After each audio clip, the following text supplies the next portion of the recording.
Hey, Kylie and Jamie with Courageous Beauty. This is a girls group for conversations about healthy relationships and self-worth. This is where we answer questions that we've gotten from our girls group or from schools that we've gone and visited. And I have Jamie here with me because I needed help talking about this question about friendships. I have a couple different ones, but the general idea of these questions all comes down to this. Should I stay with a friend that has in some form or other been mean to me? And we think that there's two sides to this coin. You want to explain a little bit, Jamie? Yeah, so one of the main things is the person that's mean to me. What does that look like? Is it toxic, or is it a struggle? And that's one side of it. And the struggle, I like what you had said before, Jamie. The struggle is something that allows you an opportunity for growth, right? This is stuff that happens in our relationships all the time. And we need these things in order to learn how to deal with conflict, how to deal with confrontation, how to deal with personality differences, and figuring out who we are and who this other person is. So a struggle is a good thing. A struggle is something, it's this opportunity to grow. But toxicity is something else. Right. So toxicity is it's hard to tell the difference, but it's a big difference, and it is a big deal when you're in the middle of it. So when looking at toxicity, it's a big focus of society lately and social media, and it's a big deal because nobody wants that in their lives, because when you're in a toxic relationship, in a toxic situation, it affects your life and it affects you negatively. And we don't want a lot of negativity in our lives that we can't grow from. Exactly. That doesn't teach us. And this is where culture has kind of pushed us a little bit too far, I think, because we hear, cut out all negativity in your life. You don't need that in your life. Just move on. And while there's some truth to that, in the sense that if it is toxic and it's a consistent, chronic problem in your life with that friendship, yes, that needs to go.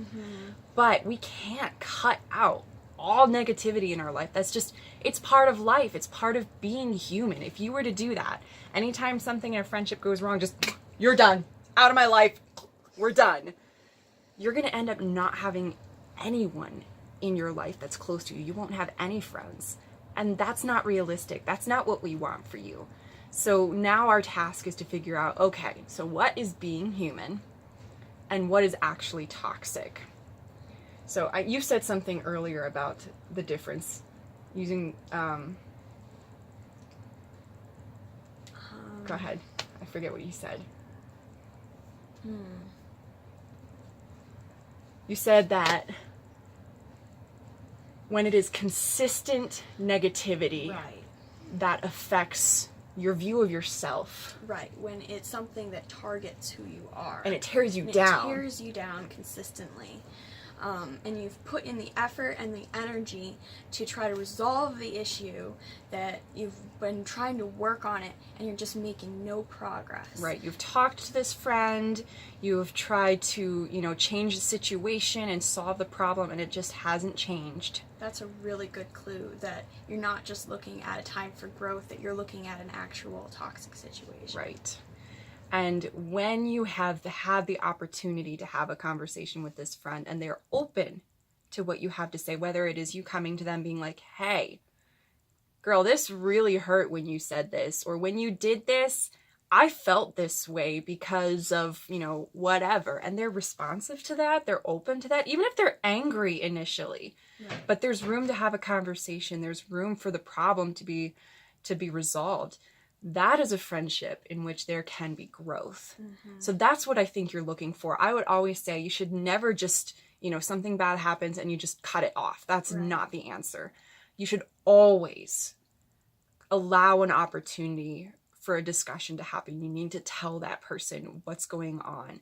Let me tell you what happened, why it hurt me. And girl, that's a hard conversation to have. It's not fun, especially if they do react in a toxic way. But then, like you said, that reveals whether the relationship is toxic or not. It's important to have that time to see how it's going to turn out, to let them react, to let you react. And especially with struggles, it takes time to get through it. Right. But it just depends on how much progress is being made. And I would say sometimes it may just be you need to create a little bit of space and not entirely cut this person off, because being in a toxic relationship, people can grow. There's always opportunity for them to grow. So if you're in this situation, even if it's toxic, like I'm even thinking abusive relationships or someone who's got a really bad drinking problem in that relationship, sometimes it is important for you to say, I'm done. You move out, you take some space away from that person. You don't talk to them as much, if at all, but always leave a door open if you see change in that person. To see, hey, I'm seeing some things change. You know, are you ready to talk about this? Are you ready to move into a friendship? But again, all comes down to you have to know yourself. You need to know your relationship with that friend. You need to be honest with that friend and be ready to do the hard work, because relationships are hard work, but they're worth it. So that's our answer to the question. There is also a personal question here, but I think we'll address that in another one.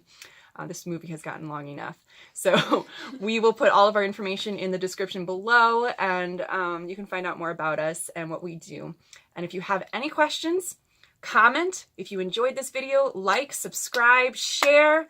We'd love to hear feedback. We'd love to hear from you. So until next time, see ya.